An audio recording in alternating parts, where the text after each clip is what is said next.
Hello, good morning. Welcome to the channel. This is Leveling Up on the Narrow Path. My name is Edwin. Today I wanted to talk about some of God's promises. So,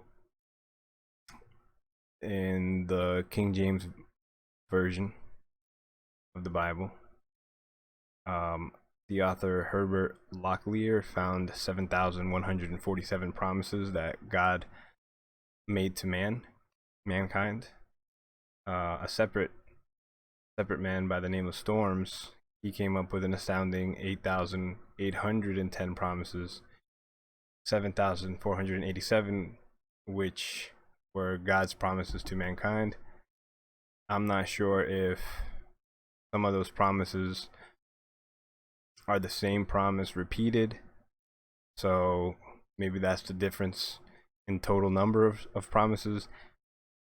Regardless, 7,000 promises is way more than I thought there was in the Bible.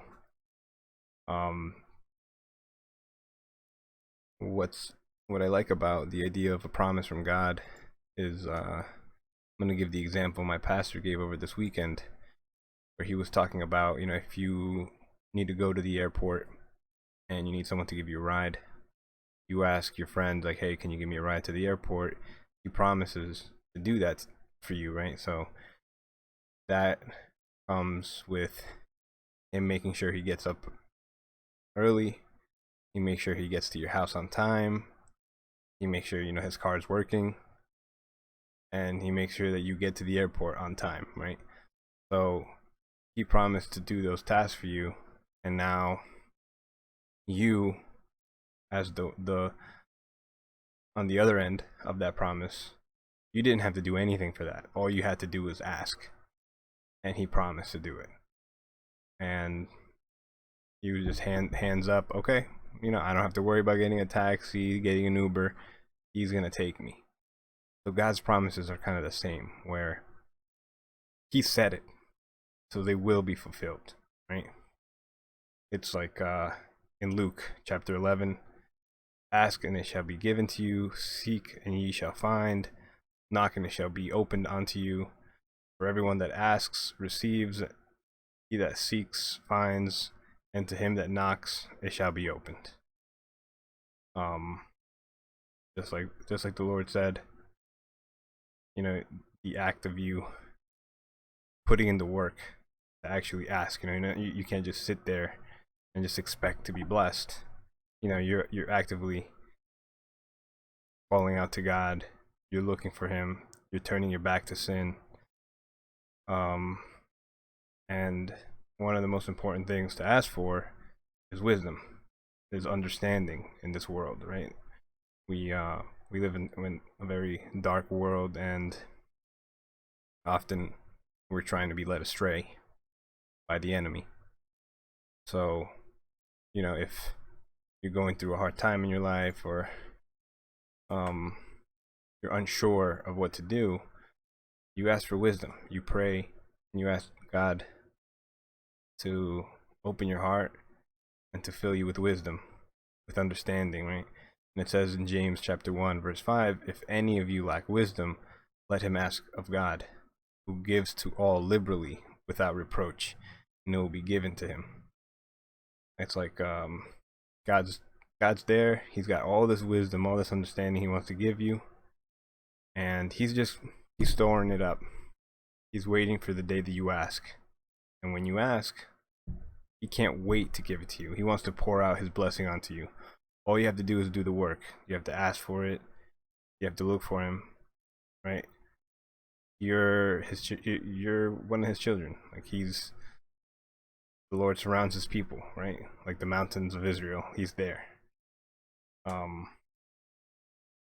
Proverbs chapter 2 verse 3, if thou criest after knowledge, if you lift up thy voice for understanding, if you seek her as silver and search for her as hidden treasures, then shalt thou understand the fear of the Lord and find the knowledge of God. For the Lord giveth wisdom, out of his mouth cometh knowledge and understanding. Right? So just the same way we we go to work every day and we're always grinding, we're always trying to find ways to make more money, to make ends meet. The same way as, if somebody told you, hey, in um in a nature reserve nearby, we hid some treasure, we hit a box full of gold. It's like a Easter egg hunt. Let's see, and you'd drop what you have to do. If you got to leave your kid off at the grandma's, if you got to do whatever it takes, pay somebody to take you there, you're going, right? And if you can cry out to God and look for Him and ask Him for understanding the same way, the same intensity as you go to work every day and you wouldn't miss a beat to make sure you get that paycheck. If you could look to Him for the understanding, right? Wisdom is really like having knowledge, right? And experience. When you apply that knowledge, that experience, in the combination of the two, that becomes wisdom. If you can look for God that way, He'll give you everything, right? He'll give you the understanding that you're looking for, questions that you need answered. So when I'm not sure and I really reach out to God, I ask Him for signs. I ask Him, like, hey, like, tell me, like, should I do this? Should I do that? I'm torn between the two. I don't know what to do. And He'll find the way through my dreams, through in the physical world as well. Like, I was recently not sure about something I should do.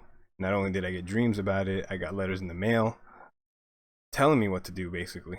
And that's it. That gave me the confidence to take the next step. And here I am, right? I'm in a much more peaceful place, doing what was God's will. Right? I asked Him, and I'm trying to line it up with what His will is, right? Another one of God's promises is that He answers prayers. Psalms 86, verse 6 through 7. Give ear, O Lord, to my prayers. Listen to my plea for grace.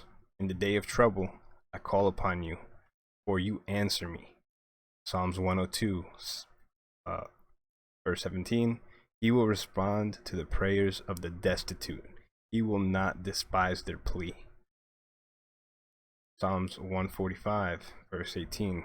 The Lord is near to all who call on Him, to all who call on Him in truth. So even sometimes we don't like the answers we get from God, but He's always listening. In your darkest hours, you ask God to not turn His face from you, right? When things are going the worst, look for Him even more, right? Because He's always there. He's always got your back. And sometimes some of these hard times are just tests, to test your faith, to test your faith, to see if you really do trust in the Lord. Another promise He gives is that God forgives and He loves unconditionally. The worst is when you do something wrong and you apologize to somebody, and maybe they say, okay, I forgive you, but it's like, I can forgive, but I'll never forget. God is not like that at all. Not at all, because if He was, none of us would stand a chance because of all the things we do. Hebrews chapter 8, verse 12. For I will forgive their wickedness and will remember their sins no more. Means once you're forgiven, He's not keeping tabs on what you did wrong. It's gone. It's wiped. And He wants you to turn your back to sin, turn towards God. And you're not going to be perfect. None of us are perfect. For as holy as you might think you are, you're still a sinner. Hebrews chapter 10, verse 11. Then he adds, their sins and lawless acts I will remember no more. Another promise that God gives is that He blesses even those who don't deserve it, even those who don't follow Him. Matthew chapter 5, verse 45. That ye may be the children of your Father who is in heaven. For He makes the sun to rise on the evil and on the good. He sends rain on the just and on the unjust. He's always looking out for his children. Just because you're not a follower of God doesn't mean that your whole life is just going to be misery.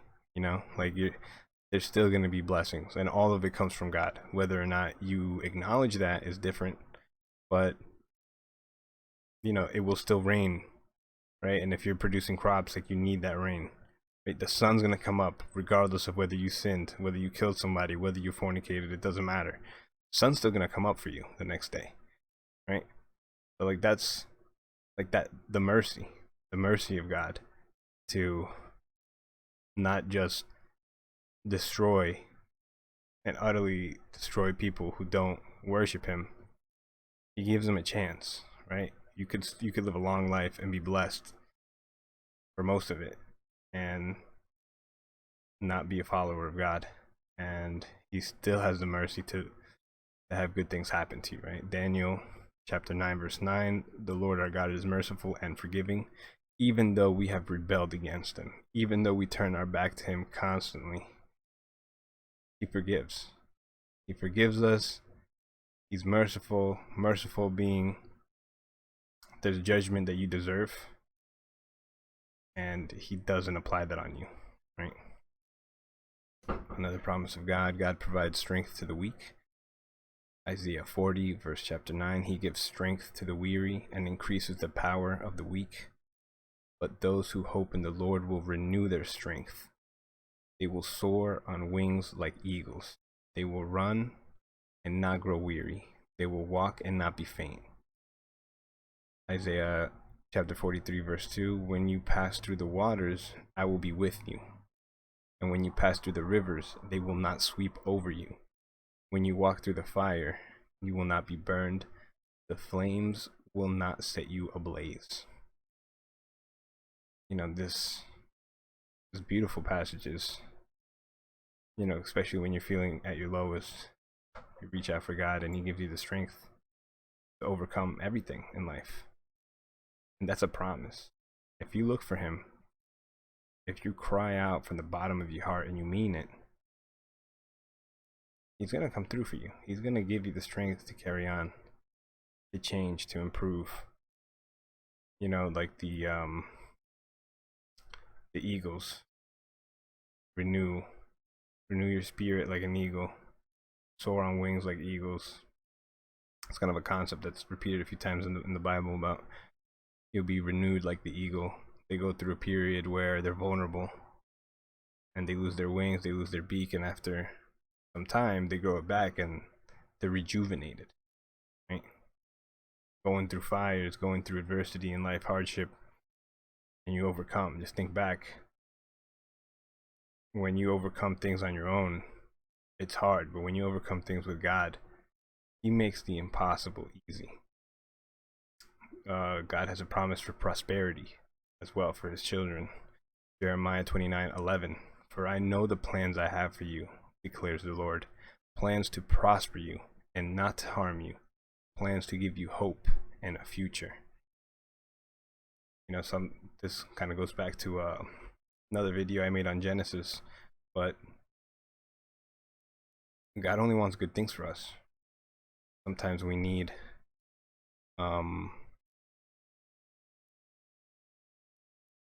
these periods in our life. As Christians, life isn't just easy. We go through tribulations just like anyone else, but sometimes even more, because we tend to be persecuted for our faith. But through all the hardship, God knows why he has that going for you, right? He knows why you're suffering, because he has plans in the future to have you overcome that. He knows where that's going to lead you, right? Just think about, if you never had any hardship in your life, you wouldn't know how to make good decisions. You wouldn't know how to tell when somebody is malicious. You wouldn't be able to discern properly, because everything everything was just paradise and everything was just came easy to you and there's no struggle. But even when you think like, man, I don't know how I'm gonna make it through this, God knows how.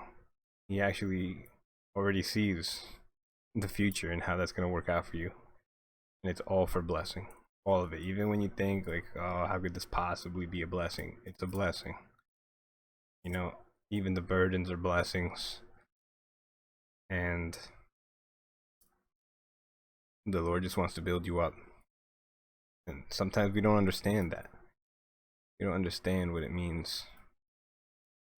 But He's our Father.